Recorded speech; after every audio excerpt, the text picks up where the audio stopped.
আল্লাহর নবী সরকারে দো আলম সাল্লাল্লাহু আলাইহি ওয়াসাল্লাম সিদরাতুল মুনতাহা যখন গিয়েছেন, আমার নবী হযরতে জিবরিল আলাইহিস সালামকে বলেন, এ জিবরিল চলো সামনের দিকে যাই। জিবরাইল আলাইহিস সালাম সারেন্ডার করেছেন, ইয়া রাসূলুল্লাহ, সামনের দিকে যাওয়ার সেই কোয়ালিটি কোয়ান্টিটি আমি জিবরিলের নাই। সুবহানাল্লাহ। আমার নবী রফরফের মাধ্যমে যে সিদরাতুল মুনতাহা থেকে শুরু করবেন, হযরতে জিবরিল আলাইহিস সালামকে যাওয়ার আগ মুহূর্তে বলেন, ইয়া জিবরাইলু হাল্লাকা হাজাতান ইলা রাব্বিকা। জিবরাইল, আমি আমার রবের কাছে যাচ্ছি, তোমার কি কোনো হাজত আছে যে আমি আল্লাহকে বলবো তোমার হাজত পূরণের জন্য? হযরতে জিবরাইল আলাইহিস সালাম বলেন, ইয়া রাসূলুল্লাহ, আমি জিবরিল আমিনের একটা হাজত আছে, আপনি আল্লাহর কাছে একটু আমার পক্ষ হয়ে সুপারিশ করবেন। সুবহানাল্লাহ বলেন। আমার নবী বলেন, ও জিবরিল বলো কি হাজত? হযরতে সাইয়্যিদুনা জিবরাইল আলাইহিস সালাম বলেন, ইয়া রাসূলুল্লাহ, নবী গো, আল্লাহর দরবারে আমি জিবরিলের হাজতটা আপনি পেশ করবেন। হাসরের ময়দানে আপনার উম্মতরা যখন পুলসিরাত পার হয়ে জান্নাতে যাবে, ইয়া রাসূলুল্লাহ, আমি জিবরিল আমিনের হাজত হচ্ছে আপনার উম্মতরা পুলসিরাত পার হওয়ার টাইমে আমি জিবরিল আমিনের ডানাগুলা বিছিয়ে দিতে পারি, আমার এই ডানাগুলার উপরে হেঁটে হেঁটে আপনার উম্মতরা পুলসিরাত পার হয়ে জান্নাতে যাবে। বলেন আল্লাহু আকবার।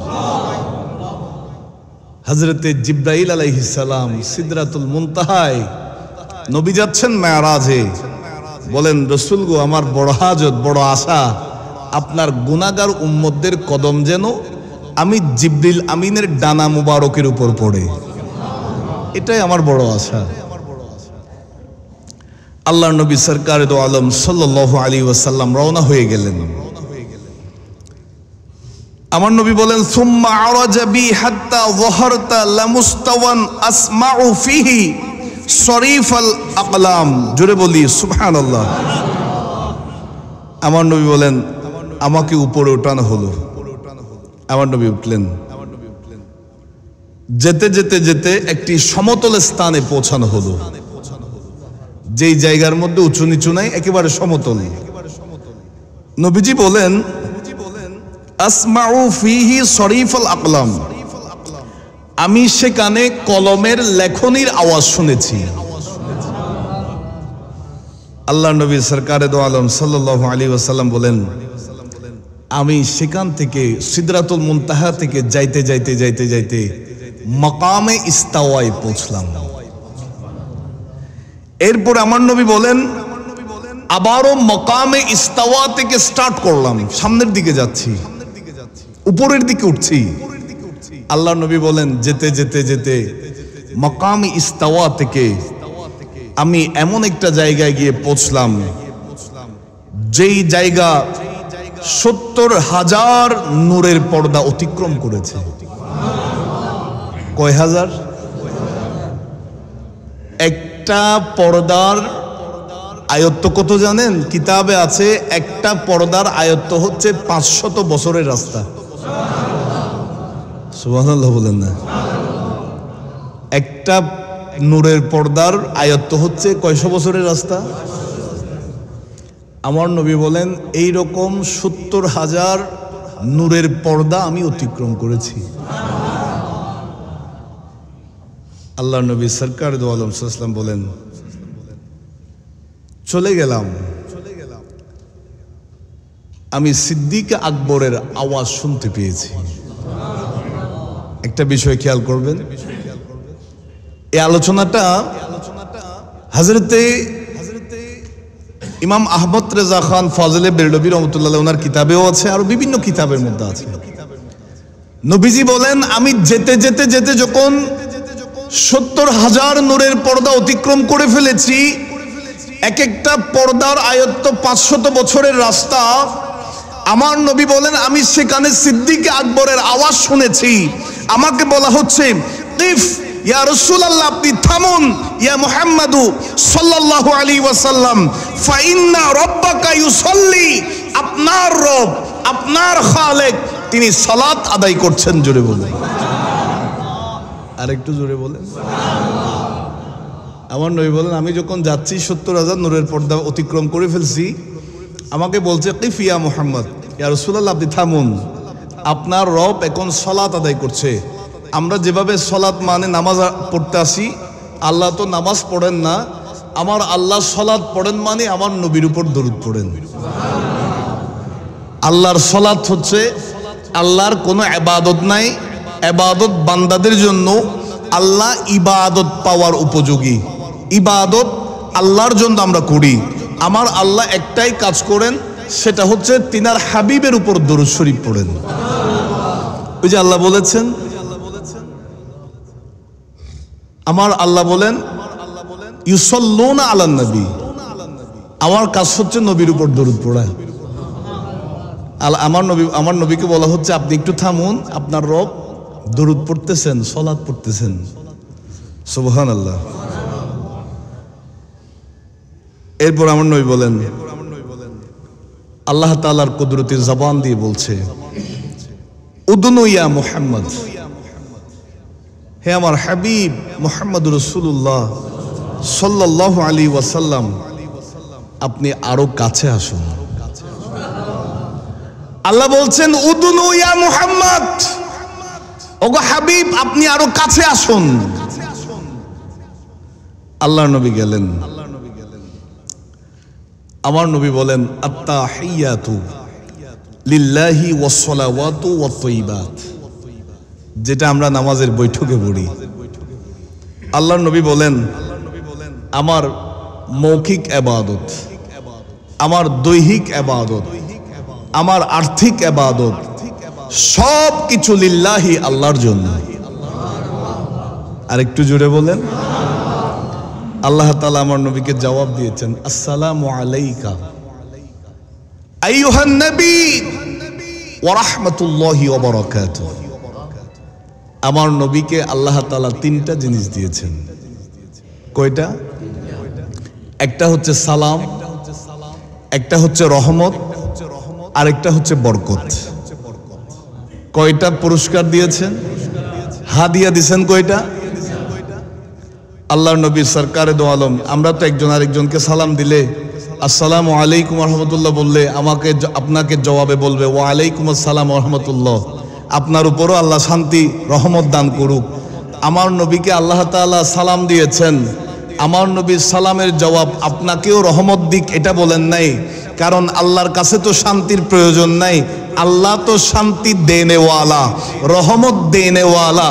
আমার নবী আল্লাহ তাআলাকে বলেছেন আল্লাহ আসসালামু আলাইনা ওয়া আলা ইবাদিল্লাহিস সলিহিন, আল্লাহ রে তুমি যেই তিনটা রহমত, যেই তিনটা নেয়ামত আমি রসুলকে দিয়েছো, এই তিনটা নেয়ামত আমি আমার উম্মতদেরকেও এই নিয়ামতের শামিল করে দিলাম।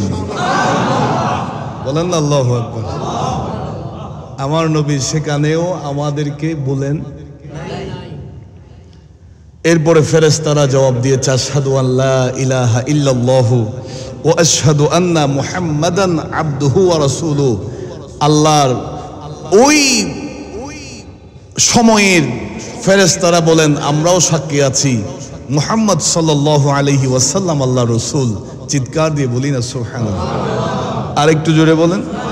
তো যেই তিনটা নিয়ামত আল্লাহ দিয়েছেন, সালাম, রহমত, বরকত, এই তিনটাই হচ্ছে নামাজের ভিতরে আছে। আমার নবীকে আল্লাহ তাআলা নামাজ দিয়েছেন। সুবহানাল্লাহ বলেন। আমি গত জুমায় বলেছি আসার সময় মুসা নবীর সাথে সাক্ষাৎ হলো, আমার নবী নামাজ কমিয়ে আনলো। আল্লাহ নবী সরকারে দো আলম সাল্লাম বলেন, আল্লাহ তাআলা আমার নবীকে বলেন ইয়া মুহাম্মাদু ইন্নাহুন্না খামসু সালাওয়াতিন কুল্লা ইয়াউমিন ওয়া লাইলাতিন। আপনার উম্মতের জন্য দিনে রাতে 5 ওয়াক্ত নামাজ এটা আবশ্যক, ফরজ। এরপরে বলেন লিকুল্লি সলাতিন আশরুন, প্রত্যেক নামাজের জন্য 10 গুণ সওয়াব দেওয়া হবে। ফাযালিকা খামসুনা সলাতিন, 5 ওয়াক্ত নামাজের জন্য 50 ওয়াক্তের সওয়াব দেওয়া হবে। আর একটু জোরে বলেন না। কোরআনুল কারীমের সূরা নজমের মধ্যে আল্লাহ তাআলা বলেন ওয়ান নাজমি ইযা হাওয়া, ওই তারকার শপথ, ওই তারকার কসম যেটা উপর থেকে নিচের দিকে আসে। সুবহানাল্লাহ বলে। নজম শব্দের অর্থ হচ্ছে তারকা। এই নজমের তাফসীর দেখতে গেলাম, মুফাসসিরিন ইকরাম বিভিন্ন তাফসীর করলেন।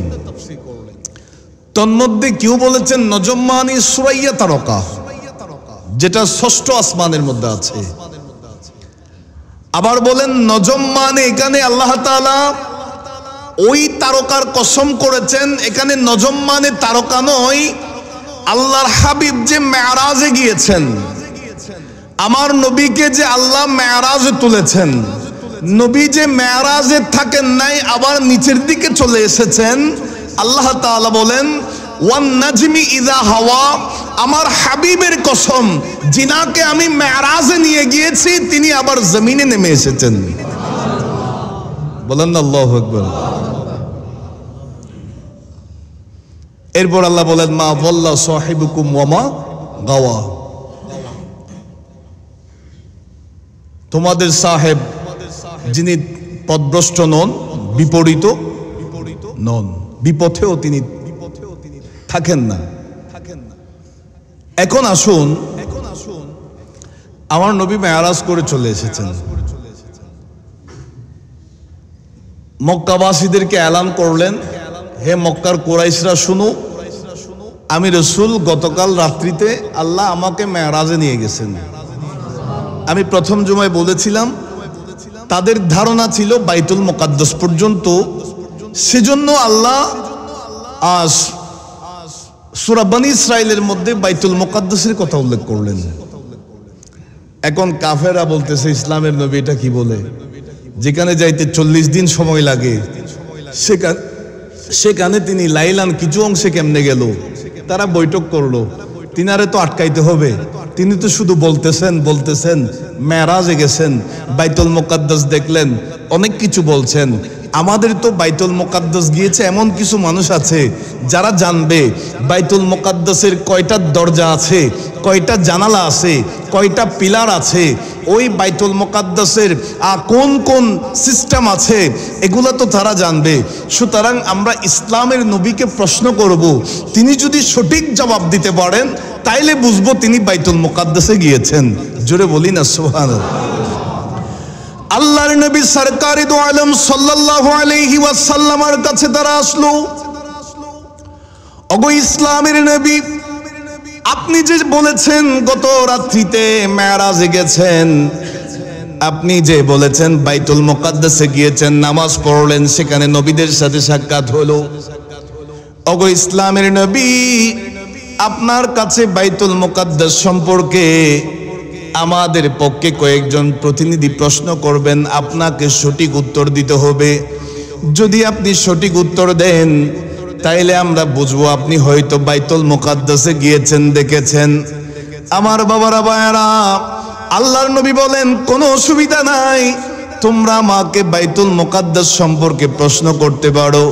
আমার বাবারা ভাইয়েরা, কাফেররা আল্লাহর নবীর কাছে আসলো, আমার নবীকে প্রশ্ন করা হলো, ইয়া রাসূলুল্লাহ, ইয়া হাবিবাল্লাহ, ওগো ইসলামের নবী, আপনি যে মেরাজে গিয়েছেন আমাদেরকে বলেন না বাইতুল মুকাদ্দাসের ডান পাশে কয়টা দরজা আছে, বাম পাশে কয়টা জানালা আছে, সামনের দিকে কয়টা দরজা আছে, বাইতুল মুকাদ্দাসের মধ্যে কয়টা পিলার আছে, আমাদেরকে এর ডিজাইনটা কেমন, এই আকৃতিগুলো আমাদেরকে বলে দেন, আমাদেরকে জানায় দেন। এই কথা যখন তারা বলেছে, আমার বাবারা ভাইয়েরা, আমার আল্লাহ এক সেকেন্ডও দেরি করেন নাই, হযরতে জিবরিল আমিনের মাধ্যমে খুদ বাইতুল মুকাদ্দাসকে আল্লাহর নবীর চোখের সামনে হাজির করে দিয়েছেন। আর আমার নবী দেখে দেখে বাইতুল মুকাদ্দাসে কয়টা দরজা জানালা আছে ওই কাফেরদের প্রশ্নের জবাব দিয়ে দিয়েছেন। আরো জোরে বলেন। আল্লাহর নবীর সামনে বাইতুল মুকাদ্দাসকে নিয়ে এসেছে। আমার নবী দেখতেছেন কয়টা দরজা, কয়টা জানালা, তাদেরকে সব কিছু বলছে। তারা আশ্চর্য হয়ে গেছে। সেখান থেকে বেশ কিছু কাফের রাসূলুল্লাহর জবানে কলমা পড়ে মুসলমান হয়ে গেছে। এখন তো আবু জাহেল, আবু লাহাব বলে যে আমরা তো ফার্স্ট পরীক্ষার মধ্যে ইনি আমাদের প্রশ্নের জবাব দিয়ে দিয়েছেন, আমরা তো ফেল করে ফেললাম, দেখি ওনাকে আর কোন স্টাইলে আটকানো যায়। নাউজুবিল্লাহ বলেন। শয়তানের সবসময় শয়তানি বুদ্ধি থাকে। তারা বলছে ঠিক আছে, আমাদের 3টা কাফেলা বাইতুল মুকাদ্দাসে গিয়েছিল, তারা এখন মক্কায় আসার কথা। আমরা তাদেরকে তিনাকে জিজ্ঞেস করব আমাদের কাফেলাগুলো কোথায় কোথায় আছে, দেখছে কিনা। যদি বলতে পারে তাহলে আমরা বলবো যে আপনি সত্যিকারের নবী। আমার বাবারা ভাইয়েরা, কেউ যদি বলে যে আমি চট্টগ্রাম বিমানবন্দর থেকে ঢাকা যাব বিমানে করে, 1 ঘন্টার মধ্যে পৌঁছে গেল ঢাকায়, যদি তিনাকে জিজ্ঞেস করা হয় আপনি বিমানে উড়ে গেছেন, দেখি বলেন তো কোন জায়গায় কি কি দেখছেন, তিনি বলবে আমি আকাশের মধ্যে, সেখানে আকাশের মধ্যে মেঘমালা ছাড়া আর তো কিছুই দেখি নাই। কথা বলেন ঠিক কিনা? আর তারা বলছে আপনি মেরাজে গিয়েছেন বোরাকে চড়ে, যেই বোরাক বিজলির চাইতেও দ্রুত গতিতে চলে। আমার নবীকে জিজ্ঞাসা করতেছে আমাদের 3টা কাফেলা গেছে, এরা কোথায়, আপনি কোথায় দেখছেন? সুবহানাল্লাহ। আল্লাহ নবীর কাছে আসা হলো। ওগো ইসলামের নবী, আপনার কাছে আমরা জানতে চাই আমাদের 3টা কাফেলা মক্কা থেকে বাইতুল মুকাদ্দাসে গিয়েছে, তারা প্রায় আসার পথে হয়তো চলে আসবে। আপনি আমাদেরকে বলেন আমাদের কাফেলাগুলা কোথায় কোথায় ছিল, কোথায় কোথায় দেখছেন? আল্লাহ নবী বলতেছেন তোমাদের একটা কাফেলাকে দেখেছি মকামে রাওহা নামক জায়গায়। একটু বলেন আল্লাহু আকবার।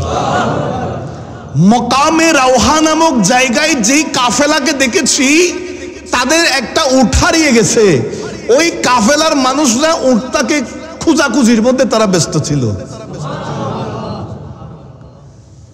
আমার নবী বলেন 2য় নাম্বার কাফেলাকে দেখেছি মকামে জিমরা নামক জায়গায়। সুবহানাল্লাহ। এরপরে বলেন 3 নাম্বার যেই কাফেলার কথা বলছো সেই কাফেলাকে দেখেছি আমি রাসূলুল্লাহ মকামে তানঈম নামক জায়গার মধ্যে দেখেছি। শুধু তা নয়, তাদের উটের পিঠের মধ্যে একটা পানির কেটলি ছিল, সেখান থেকে আমি রাসূলুল্লাহ পানিও পান করেছি। বলেন আল্লাহু আকবার। আমার নবী বলেন ঠিক আছে, দেখি বলেন আমাদের কাফেলাগুলো কখন পৌঁছবে? আমার নবী বলেন প্রথম কাফেলা ফজরের নামাজের পর সূর্য যখন উঠবে সেই সময়ের মধ্যে এখানে পৌঁছবে। 2য় নাম্বার কাফেলা সূর্য যখন লালিমা রেখায় অবস্থান করবে, খাড়া হয়ে থাকবে, সে সময় সেই 2য় নাম্বার কাফেলা পৌঁছবে। 3 নাম্বার যে কাফেলা, সেই কাফেলা যখন সূর্য যখন ডুববে, ডোবার সময় সেই কাফেলা মক্কার মধ্যে এসে পৌঁছে যাবে। আর একটু জোরে বলেন। আমার নবী যে অগ্রিম বলে দিতে পারছেন, এটা কি শিরিক হয়ে গেছে? নবী ইলমে গায়েব জানে না? কখন কি হবে সেই জ্ঞান নবীর আছে না? দিয়েছেন কে? আর একটু জোরে বলেন। আল্লাহ বলেন ওয়ামা হুয়া আলাল গায়বি বিদওয়ানিন, আমার নবী গায়েবের খবর দেওয়ার ক্ষেত্রে কৃপণ নন। কৃপণ কাকে বলা হয়? যার মধ্যে আছে কিন্তু দেয় না, তাকে কি বলা হয়? আমার আল্লাহ বলেন আমার নবীর মধ্যে ইলমে গায়েব আছে, নবী এগুলা রেখে দিয়েছেন তা নয়, নবী এগুলা দিয়ে দেন। বলেন আল্লাহু আকবার। শুধু তা নয়, আল্লাহ বলেন ওয়াল্লামাকা মা লাম তাকুন তা'লাম, আমার নবীর মধ্যে এমন কিছু নাই রাসূল যা জানেন না, যতগুলা না জানা বিষয় সব আমি আল্লাহ জানাই দিছি। আল্লাহর নবী সরকারি দু আলম সাল্লাল্লাহু আলাইহি ওয়াসাল্লাম তাদেরকে বলে দিলেন আগামীকাল ফজরের নামাজ আদায়ের পরে সূর্য যখন উদিত হবে মকামে রাওহা নামক জায়গায় যেই কাফেলাকে দেখেছি, সেই কাফেলা এই মক্কার জমিনের মধ্যে এসে পৌঁছে যাবে। মকামে জিমরায় যেই কাফেলাকে দেখেছি, সেই কাফেলা সূর্য লালিমা রাখায় যখন দাঁড়িয়ে থাকবে সেই টাইমের মধ্যে পৌঁছে যাবে। 3 নম্বর কাফেলা সূর্য যখন ডুবে যাবে, ডুবার সময় ওই মকামে তানঈম নামক জায়গায় যেই কাফেলা দেখেছি, সেই কাফেলার মানুষরা এই মক্কার জমিনের মধ্যে এসে পৌঁছে যাবে। আমার বাবারা ভাইয়েরা, পরের দিন সকালবেলা ফজরের নামাজের টাইম যখন হয়েছে, সাহাবায়ে কেরামরা সবাই নামাজ আদায় করেছে। কাফের মুশরিকরা কেউ ঘরে ঘুমে থাকে নাই, সবাই বের হয়ে গেছে। ফজরের নামাজ আদায় হওয়ার পরে কয়েকজন লোক ওই উঁচু পাহাড়ের দিকে তাকিয়ে আছে, আরেকজন দাঁড়িয়ে আছে সূর্য উঠে কিনা দেখার জন্য, কয়েকজন দাঁড়িয়ে আছে কাফেলাকে দেখা যায় কিনা সেটা দেখার জন্য। আমার বাবারা ভাইয়ারা, কিতাবের মধ্যে আছে এইদিকে ফজরের নামাজের টাইমে নামাজ পড়ার পরে সূর্য যখন দেখা যাচ্ছে একটু একটু করে উদিত হয়, আর ওই দিক থেকে পাহাড়ের চূড়া থেকে ডাক দিয়েছে, ওকো মক্কাবাসীরা শুনো, ইসলামের নবীর দেওয়া টাইম মোতাবেক ওই কাফেলার মানুষদেরকে দেখা যাচ্ছে। প্রথমে যখন আমার নবী বলেছিলেন সূর্য ওঠার টাইমে একটা কাফেলাকে দেখা যাবে, এই দৃশ্যটা দেখার সাথে সাথে অনেকগুলা কাফের তৎক্ষণাৎ আমার নবীকে সত্য হিসাবে মেনে নিয়ে আল্লাহর নবীর জবানে কলমা পড়ে তারা জাহান্নামী পথ থেকে জান্নাতের পথে চলে এসেছে। আমার বাবারা বারাম, মকামে জিমরা নামক জায়গায় আল্লাহর নবী যে কাফেলাকে দেখেছেন, সেই কাফেলার কথা বলেছেন। ওই সূর্য লালিমা রেখায় যখন অবস্থান করবে সেই টাইমে ওই কাফেলার মানুষদেরকে দেখা যাবে। কিতাবের মধ্যে আছে টাইম যখন হয়েছে, একজনে দেখতেছে সূর্য বরাবর তা খাড়াচ্ছে কিনা, আরেকজনে দেখতেছে ওইদিকে কাফেলার মানুষদেরকে দেখা যায় কিনা। যখন টাইম হয়েছে সূর্য আপন জায়গায় চলে এসেছে, আর পাহাড়ের চূড়া থেকে ডাক দিয়েছে, ও মক্কাবাসীরা শোনো, মক্কার কুরাইশরা তোমরা শোনো, ইসলামের নবী যেই কথাটা বলেছে টাইম বরাবর ওই কাফেলার মানুষদেরকে দেখা যাচ্ছে। জোরে বলেন। এরপরে সাহাবায়ে কেরামরা একেবারে বিকাল টাইমে আসরের ওয়াক্ত যখন হয়েছে, আসরের নামাজ পড়েছে, সবাই একত্রিত হয়ে গেছে। একটা দল দেখতেছে সূর্য কখন ডুবে যাবে, আরেক দল পাহাড়ের চূড়ায় উঠে গেছে কাফেলাকে দেখা যাচ্ছে কিনা। সুবহানাল্লাহ বলেন। সবাই অপেক্ষা করছে, সময় যাচ্ছে। দেখা গেল প্রতিদিন নির্দিষ্ট যেই টাইমে সূর্য ডুবে যায়, সেই নির্দিষ্ট টাইমে সূর্য ডুবে না, আর ওইদিকে কাফেলাও দেখা যায় না। বলেন না আল্লাহু আকবার। আর একটু জোরে বলেন। সবাই আশ্চর্য হয়ে আছে, সবাই অধীর আগ্রহে তাকিয়ে আছে। একদল দেখছে সূর্য ডুবে কিনা, আরেক দল অপেক্ষা করছে কাফেলা দেখা যায় কিনা।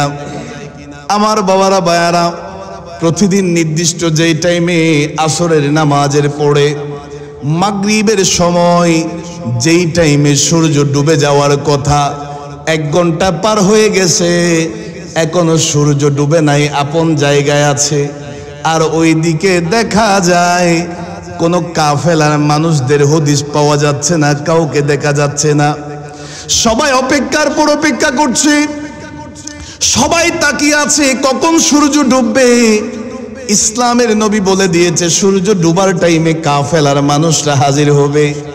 আমার বাবারা ভাইয়েরা, কিতাবের মধ্যে আছে প্রত্যেক দিন যেই টাইমে সূর্য ডুবে যায়, সূর্য অস্ত যায়, সেই নির্দিষ্ট টাইমের আরো অনেকক্ষণ অতিবাহিত হওয়ার পরে দেখা যাচ্ছে এই দিকে সূর্য আস্তে আস্তে করে ডুবে, আর ওই দিকে কাফেলার মানুষদেরকে দেখা যাচ্ছে। জোরে বলেন, আরো জোরে বলেন। সবাই আশ্চর্য হয়ে গেছে, আজকে কেন সূর্য নির্দিষ্ট টাইমের অতিবাহিত হওয়ার পরে ডুবেছে। এইদিকে কাফেলার মানুষরা আসতে দেরি করেছে। সাহাবা একরামরা বলেন, ইয়া রাসূলুল্লাহ, ইয়া হাবিবাল্লাহ, ওগো গায়েবের খবর দেনে ওয়ালা নবী, নবী গো এর রহস্যটা জানতে চায়। আমার নবী মুচকি মুচকি হাসে। আল্লাহর নবী সরকারে দো আলম সাল্লাল্লাহু আলাইহি ওয়াসাল্লাম বলেন, এ আমার সাহাবীরা, আমি যেই কাফেলার কথা বলেছি, তানঈম নামক জায়গার মধ্যে যেই কাফেলার উটের উপর থেকে ওই কুরকেটলি থেকে পানি আমি রাসূলুল্লাহ পান করেছি বলেছিলাম, সেই কাফেলা আসার টাইমে তাদের একটা উট অ্যাক্সিডেন্ট করেছে, পায়ের মধ্যে ব্যথা পেয়েছে, সেই কারণে তারা নির্দিষ্ট টাইমে আসতে পারছে না, তারা নির্দিষ্ট টাইমে মক্কায় পৌঁছতে পারছে না, আসতে সময় লাগছে। আর আমি রাসূলুল্লাহ যে গতকালকে বলে দিয়েছিলাম সূর্য ডোবার টাইমে ওই কাফেলা মক্কার মধ্যে এসে হাজির হয়ে যাবে। আমার আল্লাহ তো আমি রাসূলুল্লাহর জবানের জিম্মাদার হয়ে গেছেন, আমি নবীর জবানের জামিনদার হয়ে গেছেন। আমি রাসূলুল্লাহর জবানের বুলি কখনো মিস হইতে পারে না। আমি রাসূলুল্লাহর জবানকে রক্ষা করার জন্য আমার আল্লাহ জিবরিল আমিনকে ডাক দিয়েছেন সূর্যকে ধরে রাখার জন্য, সূর্য যেন নির্দিষ্ট টাইমে ডুবতে না পারে। ওই কাফেলা যেই মুহূর্তে মক্কার মধ্যে এসে হাজির হয়েছে, সেই সময় জিবরিল আমিন সূর্যকে ছেড়ে দিয়েছে, সূর্য ডুবে গিয়েছে। আর ওই মকামে তানঈম নামক জায়গায় দেখা সেই কাফেলা, তারাও মক্কা শরীফের মধ্যে কদম ফেলেছে। জোরে বলেন, আরো জোরে বলেন। আমার নবী বলেন, আমি যে গতকাল বলে দিয়েছিলাম সূর্য ডুবার টাইমে ওই মকামে তানঈম নামক জায়গায় যে কাফেলা দেখেছি, তারা মক্কার মধ্যে হাজির হবে। এদিকে তাদের উট অ্যাক্সিডেন্ট করার কারণে নির্দিষ্ট টাইমে পৌঁছতে পারছে না। আমি রাসূলুল্লাহর জবানের জিম্মাদারিত্ব তো আল্লাহ নিয়ে নিয়েছেন, আমার জবানকে রক্ষা করার জন্য ওই কাফেলাকে তারা আস্তে আস্তে আসছে। আমার আল্লাহ জিবরিল আমিনকে ডাক দিয়েছে সূর্যকে যেন ধরে রাখে, আগে আগে যেন ডুবে না যায়। চিৎকার দিয়ে বলি সুবহানাল্লাহ। আর একটু জুড়ে বলেন। সেই মুহূর্তে অসংখ্য অগণিত কাফের রাসূলুল্লাহর জবানে কলমা পড়ে ঈমানদার হয়ে গেছে। জুড়ে বলেন না আল্লাহু আকবার। এখন আসুন, আমি হয়তো কোনো এক সময় বলেছিলাম, লাস্ট কয়েক মিনিটের মধ্যে আমি আলোচনাটা বলছি।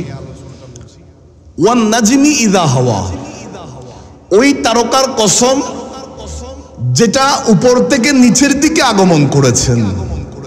অর্থাৎ মুফাসসিরিন ইকরাম তাফসীর করছেন, ওয়ান নাজমি ইযা হাওয়া মানে আল্লাহ তাআলা তার হাবিবের কসম করেছেন যিনি মেরাজে গিয়েছেন, সেখান থেকে জমিনে আগমন করেছেন। বলেন না আল্লাহু আকবার। যদি কোন একটা মাদ্রাসার প্রিন্সিপাল, অধ্যক্ষ, উনি মাদ্রাসার প্রধান হিসাবে চাকরি করলেন, আস্তে আস্তে যখন ওনার বয়স হয়েছে, রিটায়ারমেন্ট নিয়েছেন, তিনাকে যদি বলা হয় আপনি আমাদের মাদ্রাসার প্রধান ছিলেন, প্রিন্সিপাল ছিলেন, সবাই আপনার কমান্ড ফলো করত, আপনার কথা নির্দেশ মানত, আপনাকে আমরা সবাই ভালোবাসি, আপনি আমাদের মাদ্রাসায় সহকারী কোন একটা পোস্টে থেকে যান, তিনি কখনো থাকবে? বলবে যে যেখানে আমি 10 বছর 15 বছর প্রিন্সিপালের দায়িত্বে ছিলাম, আমার কমান্ড সবাই ফলো করত, এখন আমার সহকারী হিসাবে থাকার দরকার নাই, আমি চাকরি ছেড়ে দিব, ঘরের মধ্যে নাতি নাতনিকে নিয়ে আমি খেলাধুলায় থাকবো। কথা বলেন ঠিক না? আর আমার নবীকে আল্লাহ মেরাজে নিয়ে গেছেন। নবীকে আল্লাহ বলেন, ইয়া রাসূলুল্লাহ আপনি থেকে যান, উপরে উঠেছেন। নবী উপরে উঠেছেন আর নিচে নামিয়েন না। আমার নবী বলেন, উপরে উঠছি আল্লাহ রে, এটা আমার নেয়ামত পেয়েছি, এটা সৌভাগ্য ইয়া রাব্বাল আলামিন, তবে জমিনে চলে আসবো, কারণ আমি আমার গুনাহগার উম্মতকে রেখে এসেছি। ওই যে বলেছিলাম হযরতে ইদ্রিস আলাইহিস সালাম যিনি গিয়েছেন জান্নাতে, বর্তমানেও আছেন জান্নাতে, কিতাবুল মেরাজ নামক কিতাবে লিখেছেন আল্লামা আবুল কাসেম কুশাইরি রহমতুল্লাহি আলাইহি। ইদ্রিস আলাইহিস সালাম যখন আল্লাহর কাছে দোয়া করলেন, আল্লাহরে মন চাচ্ছে জান্নাতটা দেখার জন্য, জিবরিল আমিনকে পাঠিয়ে দিলেন, ওগো আল্লাহর নবী, আপনাকে নিয়ে যাওয়ার জন্য এসেছি, কন্ডিশন হচ্ছে যাবেন, দেখবেন, ঘুরবেন, তবে আর জমিনে আসবেন না। ইদ্রিস আলাইহিস সালাম চলে গেলেন, জান্নাত দেখে তিনি পাগল পাড়া হয়ে গেলেন, মুগ্ধ হয়ে গেলেন। তিনি দেখলেন জান্নাতের প্রতিটা দরজার উপরে লা ইলাহা ইল্লাল্লাহর পাশে মুহাম্মদ রাসূলুল্লাহ, জান্নাতের প্রতিটা জানালার উপরে আল্লাহর পাশে নবীর নাম মোবারক। শুধু তা নয়, আদম সফিউল্লাহ তো বলে দিয়েছেন, আমি জান্নাতের প্রতিটা গাছের পাতায় পাতায় আখেরি জামানার নবীর নাম দেখেছি আল্লাহ তাআলার নাম মোবারকের পাশে। আর একটু জোরে বলেন। হযরত ইদ্রিস আলাইহিস সালাম জান্নাত ঘুরলেন, দেখলেন, জিবরিল আমিন বলেন, হুজুর এবার চলে আসেন। চলে আসলেন, আসার পরে যখন বলেন, ও ভাই জিবরিল আমিন, আমাকে আবারও জান্নাতে যাওয়া লাগবে। কেন? আমি আমার খরম মুবারক রেখে এসেছি, জুতা মুবারক রেখে এসেছি। হযরতে জিবরিল আলাইহিস সালাম বলেন, হুজুর আপনি কষ্ট করিয়েন না, আমি গিয়ে নিয়ে আসতে পারবো চোখের পলকে। হযরতে ইদ্রিস নবী বলেন, আপনার কষ্ট করা লাগবে না, আমি নিজেই যাব। হযরতে ইদ্রিস আলাইহিস সালামকে নিয়ে চলে গেলেন জিবরিল আমিন আল্লাহর নির্দেশে। আবারও গেলেন, জান্নাতে গেলেন, খরম মুবারক কদম মুবারকে দিয়েছেন। জিবরিল আলাইহিস সালাম বলেন, হুজুর এবার চলেন, চলে যাই। ইদ্রিস নবী বলেন, কোথাও যাব না, জান্নাতে এসেছি, আর একটা কদমও আমি এখান থেকে বাইরে ফেলবো না। বলেন আল্লাহু আকবার। হযরত জিবরিল আলাইহিস সালাম বলেন, হুজুর আপনি না আমার সাথে ওয়াদা করছেন যাবেন, দেখবেন, ঘুরবেন, চলে আসবেন। ইদ্রিস আলাইহিস সালাম বলেন, বাড়াবাড়ির দরকার নাই, আমাকে বলো কয়বার আসলাম। বলো যে হুজুর 2 বার। আমি প্রথমবার আসার টাইমে তোমারে ওয়াদা দিছি, দ্বিতীয়বারে তো আর কোনো ওয়াদা দিই নাই। সুবহানাল্লাহ বলেন। ইদ্রিস আলাইহিস সালাম এখনো আছেন কোথায়? আর একটু জোরে বলেন। যদি প্রশ্ন করেন হুজুর এই কথাটা আপনি কেন বললেন, এটা বলার কারণ হচ্ছে ইদ্রিস আলাইহিস সালাম শুধুমাত্র জান্নাতে গিয়েছেন আর নিচের দিকে আসেন নাই।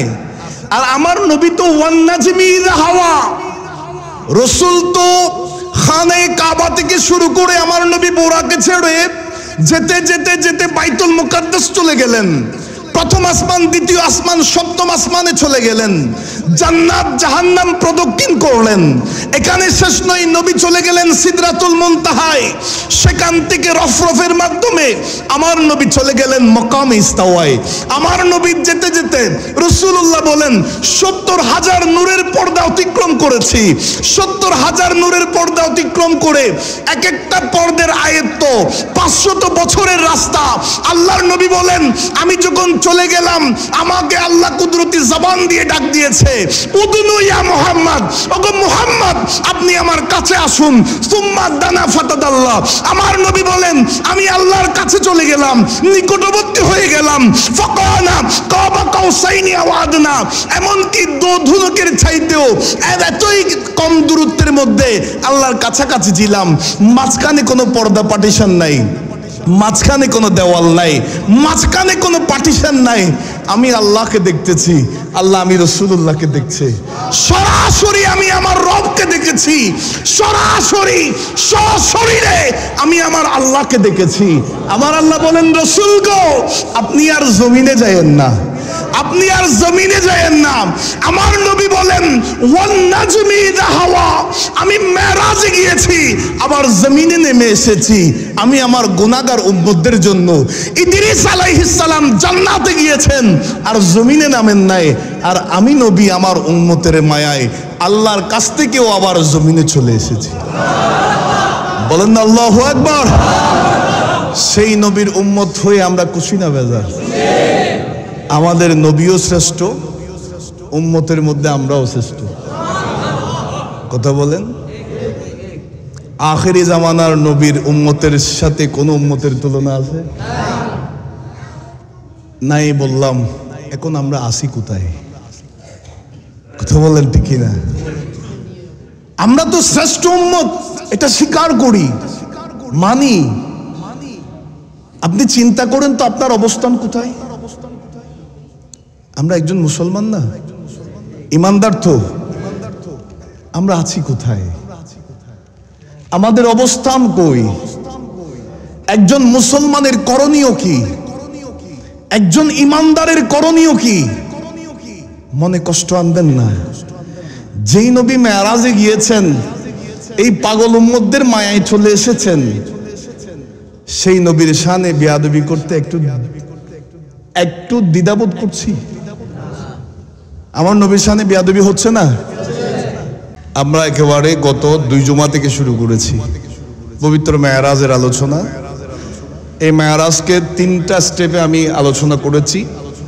প্রথমটা হচ্ছে ইসরা, যেটা কোরআনে সরাসরি বর্ণনা আছে। নবী মসজিদে হারাম থেকে মসজিদে আকসা পর্যন্ত গেলেন, সুবহানাল্লাহ বলেন। এর পরের বর্ণনা মেরাজ, আল্লাহর নবী মসজিদ আকসা থেকে সিদরাতুল মুনতাহা পর্যন্ত গেলেন, সরাসরি হাদিসের মধ্যে আছে।